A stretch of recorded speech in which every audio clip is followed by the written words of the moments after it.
Zdaj smo, na tistem delu, kjer so vprašanja vaša, pa vidim, da se je gospod še java, pa bolj, gospod 20 let, če bo gospod... Hoče, da je bilo bolj smislo, bolj nekaj se skoči.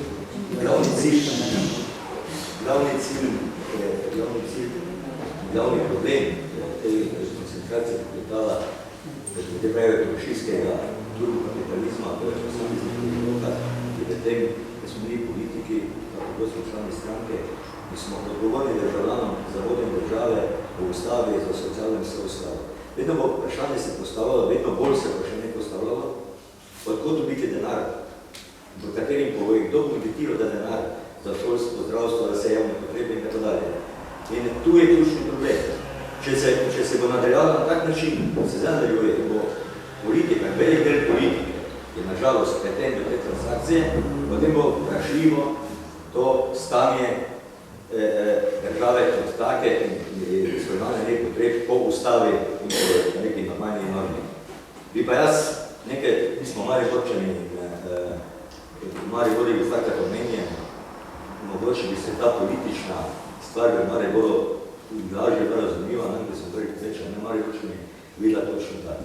Maribor je fenomen in je ena vrste izumitelj na tem področju lastnjenja. V času Nikoliča vlade v 1980 letu je mariborski doktor prava se spomnil, ker bila industrija v krizi in tako dalje in so hoteli reševati zdrave dele podjetja za tekovane obvodna podjetja ali bypass, da smo rekli to normalno. In te bypass podjetja so takratni direktorji seveda ustanavljali na svoje ime, na določena imena in doma in v tujini. V nekem delu so ta podjetja celo služila 90. leta za neko finančno osnovo nove nastajajoče države in v nekem delu pa so se seveda transformirala v politični liniji za drugačne namene, kjer se je spravilo denar za posamezne namene. Na kak način se je to dogajalo, recimo, Mariborčani samo se spomnimo nemajhne sobice na Ekonomskem inštitutu, mislim, da se je imelo drugače v Mariboru na Vekšu, kjer se je v majhni sobici začela na banka, ki danes posoja denar za privatizacijo. Tako je, ja. V eni majhni sobici, ki je transferirala denar v Švico, v švicarski frank je to vse novek, ker sem za tisti pojedinčni dan, ki je mogel nekaj pritrositi nekaj denar, da sem lahko založil, dobil kredite in tako dalje. In se me je to zanimalo in sem se zanimal. To je prav banka. Danes največji akterjev je tej takovani kritju te privatizacije. Vse je v našem področju. Ta prav banka je eno od akterjev samo. Ta doktor, ki je omogočil to, je seveda bil pozneje tudi direktor inštituta za gospodarsko pravo na pravne fakultete v Mariboru, je bil dekan pravne fakultete, je bil nečastni konzul Republike Hrvaške v Sloveniji in jaz nisem govoril imenki priimka, je bil zastopnik Hrvaške vlade v vprašanju atomske elektrarne in je bil zastopnik škofije Zagrebčeve v primeru gradu Mokrivec. Dalje, kar je gospod Bonač ali nekdo od vas omenil, na kak način je ta politika delovala. Poslanci iz Maribora so po tej agoniji, ki je nastala v Mariboru, enostavno sestavljali pismo, da mora država sanirati, samo en poslanec ni podpisal tega pisma v državnem zboru in zahtevali, da država sanira tam. Takratna SKD je bila edina proti takemu univojem razmetavnemu denarja, to je bilo 8,5 milijard dolarjev. Gospod Tajnik je bil gospodarski minister.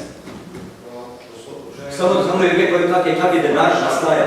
Vprašanje, če imate... Imam vprašanje za gospod Bonača konkretno. Dobro, vredo. Ja, vredo. No, vse to je tisto. Če ne bomo šli pred ljudi, v tem mediju pa ne bomo imeli v vprašanje, kaj bočemo, kaj sem valje. Gospod Bonač, vi, ko ste Bože vam veste, Maribor dobro ne zanima, to je gospod Videc samo naprej omenil, kakšne deleži so recimo pivovarne Laško, ali pa posredni, da so pivovarne Laško v teh komunalnih podjetjih v Mariboru, ki pa so, kar je točno zadev, naslednja karča prevzemov nekaterih delovnih stvari. In točno da ima, kateri deleži so v teh komunalnih podjetjih, kjer še je solastnik občin. Torej, seveda, lani je dejansko bil interes cestnega podjetja, večine že delež prevzel.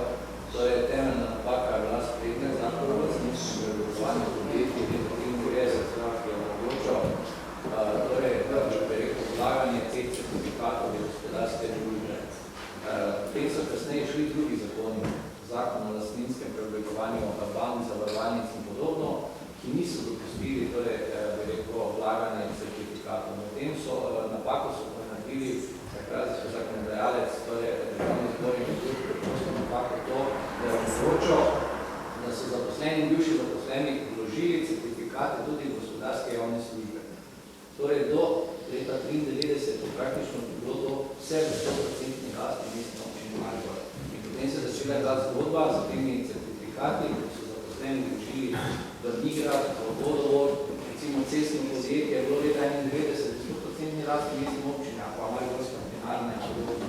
Torej temelj je bil problema, to sem jaz trdno prepričan, da seveda gospodarske javne službe ne morejo biti lastninjene po istem postopku kot preostale gospodarske družbe.